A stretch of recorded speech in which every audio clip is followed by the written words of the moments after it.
সিংহের ডাক। মহামান্য গোপাল সিংহ নামে একজন জমিদার ছিলেন। তিনি গোপালের পাশের গাঁয়েই থাকতেন। জমিদার গোপাল সিংহ তার বারান্দায় বসে গড়গড়া টানছে। 2-4 জন মোসাহেব তার পাশে বসে আছে। এমন সময় দেখা গেল গোপাল রাস্তা দিয়ে যাচ্ছে। গোপালকে দেখে জমিদার বাবু রসিকতা করার লোভ সামলাতে পারলেন না। কাছাকাছি আসতেই তিনি ডাক দিলেন, ওহে গোপাল, শোনো শোনো। ব্যাস, আর যায় কোথায়।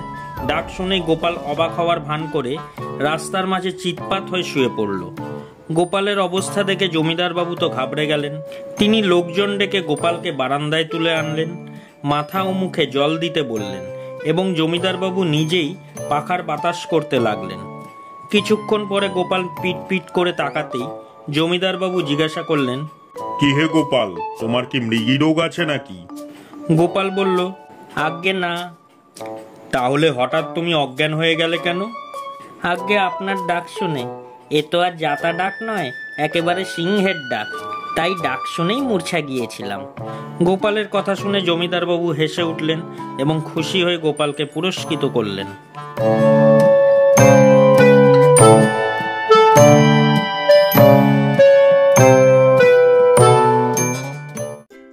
নিত্যং নবং।